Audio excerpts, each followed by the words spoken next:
Hello दोस्तों, आज के इस वीडियो में आप सभी को स्वागत है। आज के इस वीडियो में आप सभी को कंप्यूटर के 30 महत्वपूर्ण प्रश्न कराने वाला हूं, जो कि सभी कॉम्पिटिटिव एग्ज़ाम या अन्य जो भी एग्ज़ाम में कंप्यूटर से ये प्रश्न पूछे जाते हैं, वो एग्ज़ाम के लिए ये वीडियो काफ़ी महत्वपूर्ण होने वाला है। तो इस वीडियो में आप लोग शुरू से लेकर के लास्ट तक बने रहिएगा।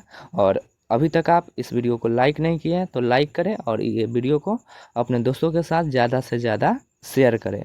और अभी तक आप इस चैनल को सब्सक्राइब नहीं किए हैं तो सब्सक्राइब करें, ताकि हर वीडियो का नोटिफिकेशन आप तक पहुंचे और मैं जो भी वीडियो अपलोड करूं वो वीडियो आप देख सकें। और इस वीडियो के अंदर मैं जो भी क्वेश्चंस कराने वाला हूं उसका आप पीडीएफ लेना चाहते हैं तो ये स्टाइलनेट कंप्यूटर बाय अमन टेलीग्राम चैनल पे सर्च करें और यहाँ से फॉलो करें। और ये इस वीडियो का जो भी क्वेश्चन कराऊंगा उसका आप पीडीएफ ले सकते हैं ये टेलीग्राम चैनल पे। तो चलिए इसमें क्वेश्चन की ओर चलते हैं।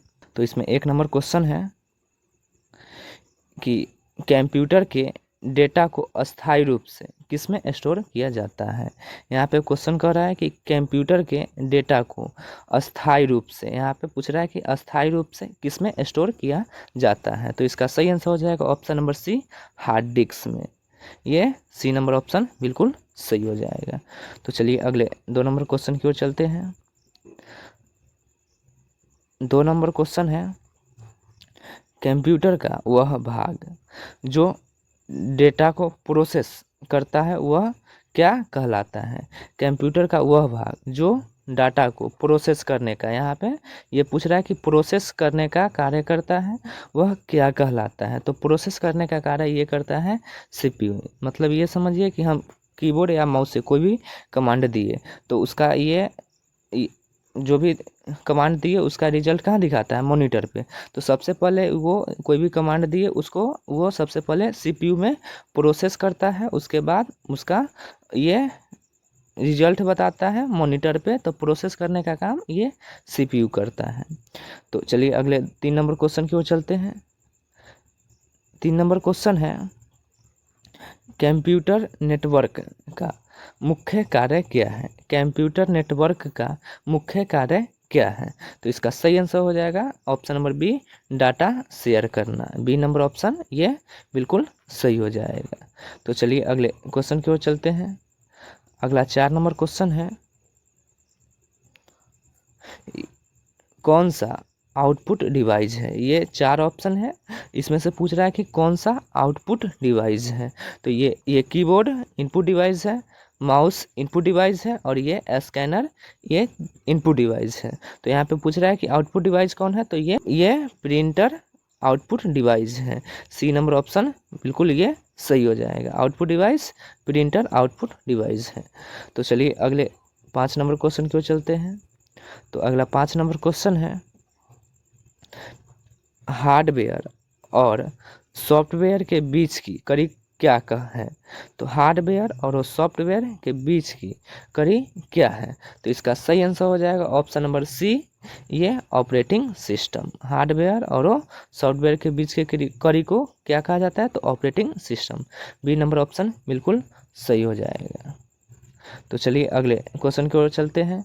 अगला 6 नंबर क्वेश्चन है कि ईमेल में सीसी का अर्थ क्या है। ईमेल में सीसी का अर्थ क्या है। तो इसका सही आंसर हो जाएगा ये carbon copy. C number option बिल्कुल सही हो जाएगा। इसका ये मतलब होता है कि हम किसी को ईमेल भेज रहे हैं तो ये सेम ईमेल हम दूसरे आदमी को भेजना चाहें तो वो कार्बन कॉपी तैयार कर लेते हैं और वही ईमेल को एक से ज़्यादा आदमी के पास भेज सकते हैं। तो ये ईमेल में सीसी का अर्थ होता है carbon copy. C number option सही हो जाएगा। तो चलिए अगले क्वेश्चन की ओर चलते हैं। अगला 7 नंबर क्वेश्चन है, विंडोज़ में ये रन डायलॉग बॉक्स खोलने की शॉर्टकट की क्या है। विंडोज़ में रन डायलॉग बॉक्स खोलने की शॉर्टकट की ये पूछ रहा है क्या है। तो इसका सही आंसर हो जाएगा ये विंडोज़ प्लस आर। ये रन डायलॉग बॉक्स खोलने का शॉर्टकट की है। विंडोज़ प्लस आर दबाएंगे तो रन डायलॉग बॉक्स ओपन हो जाएगा। तो ये सी नंबर ऑप्शन बिल्कुल सही हो जाएगा। तो चलिए अगले क्वेश्चन की ओर चलते हैं। अगला 8 नंबर क्वेश्चन है, मदरबोर्ड का कार्य क्या है? मदरबोर्ड का कार्य क्या है? तो इसका आंसर हो जाएगा सभी कंपोनेंट को जोड़ना। मदरबोर्ड का कार्य होता है सभी कंपोनेंट को जोड़ना। मतलब ये कि माउस, कीबोर्ड, ये मॉनिटर, प्रिंटर, ये सब जा करके मदरबोर्ड के साथ जुड़ा हुआ रहता है। तो मदरबोर्ड का कार्य है सभी कंपोनेंट को जोड़ना। बी नंबर ऑप्शन बिल्कुल सही हो जाएगा। तो चलिए अगले क्वेश्चन की ओर चलते हैं। अगला 9 नंबर क्वेश्चन है, ये कंप्यूटर में सबसे अधिक प्रयोग की जाने वाली इनपुट डिवाइस क्या है? ये पूछ रहा है क्वेश्चन कि कंप्यूटर में सबसे अधिक प्रयोग की जाने वाली इनपुट डिवाइस ये कौन है? तो सबसे अधिक पूछ रहा है तो ये कीबोर्ड हो जाएगा, सबसे अधिक प्रयोग किया जाता है। डी नंबर ऑप्शन बिल्कुल सही हो जाएगा। तो चलिए अगले क्वेश्चन की ओर चलते हैं। अगला 10 नंबर क्वेश्चन है, कंप्यूटर कि कितने पीढ़ियों में विकसित हुआ है? कंप्यूटर कितनी पीढ़ियों में विकसित हुआ है? तो ये 5 पीढ़ियों में विकसित हुआ है। डी नंबर ऑप्शन बिल्कुल सही हो जाएगा। तो चलिए अगले क्वेश्चन को चलते हैं। अगला 11 नंबर क्वेश्चन है, ऑपरेटिंग सिस्टम का कार्य क्या है? ऑपरेटिंग सिस्टम का कार्य क्या है? तो ये इसका सही आंसर हो जाएगा ऑप्शन नंबर सी, सिस्टम को मैनेज करना। ऑपरेटिंग सिस्टम का कार्य है सिस्टम को मैनेज करना। सी नंबर ऑप्शन इसका बिल्कुल सही हो जाएगा। तो चलिए अगले क्वेश्चन की ओर चलते हैं। अगला 12 नंबर क्वेश्चन है, कंप्यूटर में फाइल सेव करने का शॉर्टकट क्या है? कंप्यूटर में फाइल को सेव करने का ये शॉर्टकट क्या है? तो ये सेव करने का शॉर्टकट है Ctrl+A से ये सेव किया जाता है। बी नंबर ऑप्शन बिल्कुल सही हो जाएगा। तो चलिए अगला क्वेश्चन को चलते हैं। अगला 13 नंबर क्वेश्चन है, सबसे पहला कंप्यूटर कौन सा था? सबसे पहला कंप्यूटर कौन सा था? तो ये यूनिक ये सबसे पहला कंप्यूटर था। ए नंबर ऑप्शन सही हो जाएगा। तो चलिए अगले क्वेश्चन की ओर चलते हैं। अगला 14 नंबर क्वेश्चन है, www का आविष्कार किसने किया? www का आविष्कार किसने किया? तो इसका सही आंसर हो जाएगा टिम बर्नर्स-ली ने। ये ए नंबर ऑप्शन बिल्कुल सही हो जाएगा। तो चलिए अगले क्वेश्चन की ओर चलते हैं। अगला 15 नंबर क्वेश्चन है, आईपी का फुल फॉर्म क्या है? आईपी का फुल फॉर्म क्या है? तो ये इंटरनेट प्रोटोकॉल। आईपी का फुल फॉर्म होता है internet protocol. C number option ये बिल्कुल सही हो जाएगा। तो चलिए अगले क्वेश्चन की ओर चलते हैं। अगला 16 नंबर क्वेश्चन है कि कंप्यूटर में Ctrl+Z का प्रयोग किस लिए होता है? कंप्यूटर में Ctrl+Z का प्रयोग किस लिए होता है ये पूछ रहा है। Ctrl+Z का यूज किस लिए होता है? तो ये अंडू करने के लिए, मतलब कि एक एक स्टेप बैक यानी कि पीछे आना होगा तो Ctrl+Z ये दबाएंगे तो एक एक स्टेप ये पीछे आएंगे। बी नंबर ऑप्शन बिल्कुल सही हो जाएगा। और चलिए तो अगले 17 नंबर क्वेश्चन की ओर चलते हैं। तो 17 नंबर क्वेश्चन है कि कंप्यूटर में Ctrl+Y का प्रयोग किस लिए करते हैं? Ctrl+Y का प्रयोग किस लिए करते हैं? तो ये रीडू करने के लिए, मतलब एक स्टेप फॉरवर्ड यानी आगे जाने के लिए Ctrl+Y का प्रयोग करते हैं। तो इसका सी नंबर ऑप्शन बिल्कुल सही हो जाएगा। तो चलिए अगले नंबर क्वेश्चन को चलते हैं। तो अगला 18 नंबर क्वेश्चन है, कंप्यूटर में किसी फाइल को कॉपी करने का शॉर्टकट ये क्या है? कंप्यूटर में किसी फाइल को कॉपी करने का ये पूछ रहा है शॉर्टकट क्या है? तो इसका सही आंसर हो जाएगा ऑप्शन नंबर सी, ये Ctrl+C। कॉपी करने का शॉर्टकट Ctrl+C। और यहाँ पे Ctrl+A से होता है ऑल सेलेक्ट, और Ctrl+X से होता है कट, और वो Ctrl+V से होता है पेस्ट। तो यहाँ पे पूछ रहा था कॉपी करने का, तो Ctrl+C से होता है कॉपी। तो चलिए अगले क्वेश्चन की ओर चलते हैं। अगला 19 नंबर क्वेश्चन है, कंप्यूटर में किसी फाइल को पेस्ट करने का शॉर्टकट ये क्या होता है। यहाँ पे पूछ रहा है कंप्यूटर में किसी फाइल को पेस्ट करने का ये शॉर्टकट की क्या होता है। तो अभी हम पीछे बताएं कि पेस्ट करने का Ctrl+V से होता है पेस्ट। ए नंबर ऑप्शन इसका बिल्कुल सही हो जाएगा। तो चलिए अगले क्वेश्चन को चलते हैं।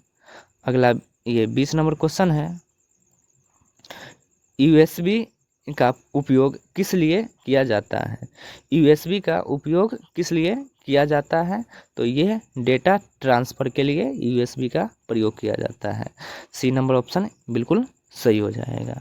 तो चलिए अगले क्वेश्चन की ओर चलते हैं। अगला 21 नंबर क्वेश्चन है, मेल भेजने के लिए किसका प्रयोग होता है। यहाँ पे मेल भेजने के लिए किसका ये प्रयोग होता है, तो SMTP का प्रयोग होता है। बी नंबर ऑप्शन बिल्कुल सही हो जाएगा। तो चलिए अगले नंबर क्वेश्चन की ओर चलते हैं। अगला 22 नंबर क्वेश्चन है, इंटरनेट पर किसी वेबसाइट का पता क्या कहलाता है। इंटरनेट पर किसी भी वेबसाइट का पता क्या कहलाता है, तो इसका सही आंसर हो जाएगा ऑप्शन नंबर ए URL। किसी भी वेबसाइट का पता उसका URL होता है। ए नंबर ऑप्शन बिल्कुल सही हो जाएगा। तो चलिए अगले क्वेश्चन की ओर चलते हैं। अगला 23 नंबर क्वेश्चन है, कंप्यूटर बूटिंग क्या है। कंप्यूटर बूटिंग क्या है, तो ये सिस्टम चालू करना कंप्यूटर बूटिंग कहलाता है। इसका सी नंबर ऑप्शन बिल्कुल सही हो जाएगा। तो चलिए अगले क्वेश्चन की ओर चलते हैं। अगला 24 नंबर क्वेश्चन है, Windows+D शॉर्टकट क्या करता है। Windows+D शॉर्टकट से क्या होता है, तो इसका सही आंसर हो जाएगा ऑप्शन नंबर बी डेस्कटॉप दिखाना। Windows+D दबाइएगा तो वो आप किसी भी कहीं पे भी रहेंगे ये डेस्कटॉप स्क्रीन दिखेगा। बी नंबर ऑप्शन इसका बिल्कुल सही हो जाएगा। तो चलिए अगले क्वेश्चन की ओर चलते हैं। अगला 25 नंबर क्वेश्चन है, कंप्यूटर में कौन सा सॉफ्टवेयर वायरस से सुरक्षा करता है। कंप्यूटर में कौन सा सॉफ्टवेयर वायरस से सुरक्षा करता है, तो इसका सही आंसर हो जाएगा option number B anti virus. Virus से सुरक्षा कौन करता है, तो anti virus. B number option बिल्कुल सही हो जाएगा। तो चलिए अगले क्वेश्चन की ओर चलते हैं। अगला 26 नंबर क्वेश्चन है, इंटरनेट एक्सप्लोरर एक प्रकार का क्या है। इंटरनेट एक्सप्लोरर एक प्रकार का क्या है, तो इसका सही आंसर हो जाएगा ऑप्शन नंबर सी ब्राउज़र। एक इंटरनेट एक्सप्लोरर एक प्रकार का ब्राउज़र है। सी नंबर ऑप्शन इसका बिल्कुल सही हो जाएगा। तो चलिए अगले क्वेश्चन की ओर चलते हैं। अगला 27 नंबर क्वेश्चन है, कंप्यूटर में काम करने के लिए किस ऑपरेटिंग सिस्टम का उपयोग किया जाता है। कंप्यूटर में काम करने के लिए किस ऑपरेटिंग ये सिस्टम का उपयोग किया जाता है, तो इसका सही आंसर हो जाएगा ऑप्शन नंबर बी विंडोज़ का उपयोग करते हैं। विंडोज़ ऑपरेटिंग सिस्टम का उपयोग ये करते हैं। बी नंबर ऑप्शन सही हो जाएगा। तो चलिए अगले क्वेश्चन को चलते हैं। अगला 28 नंबर क्वेश्चन है, कंप्यूटर प्रोग्रामिंग की भाषा कौन सी है। कंप्यूटर प्रोग्रामिंग की भाषा कौन सी है, तो ये जावा कंप्यूटर प्रोग्रामिंग की ये भाषा है। तो इसका बी नंबर ऑप्शन बिल्कुल सही हो जाएगा। तो चलिए अगले क्वेश्चन की ओर चलते हैं। अगला 29 नंबर क्वेश्चन है, कंप्यूटर कितने प्रकार के होते हैं। पूछ रहा है कि कंप्यूटर कितने प्रकार के होते हैं, तो कंप्यूटर 4 प्रकार के होते हैं। सी नंबर ऑप्शन इसका बिल्कुल सही हो जाएगा। तो चलिए अगले क्वेश्चन को चलते हैं। अगला 30 नंबर क्वेश्चन है, माउस में कितने बटन होते हैं। पूछ रहा है कि माउस में कितने बटन होते हैं, तो ए नंबर ऑप्शन है 2, बी नंबर ऑप्शन है 3 और सी नंबर ऑप्शन है 4, डी नंबर ऑप्शन है 5। तो ये क्वेश्चन का ये आंसर आप कमेंट बॉक्स में बताएं कि माउस में कितने बटन होते हैं। और ये वीडियो आपको कैसा लगा इसका ये फीडबैक कमेंट बॉक्स में दें। और आज के लिए इतना ही, फिर मिलते हैं किसी नए वीडियो के साथ। तब तक के लिए जय हिंद, वंदे मातरम।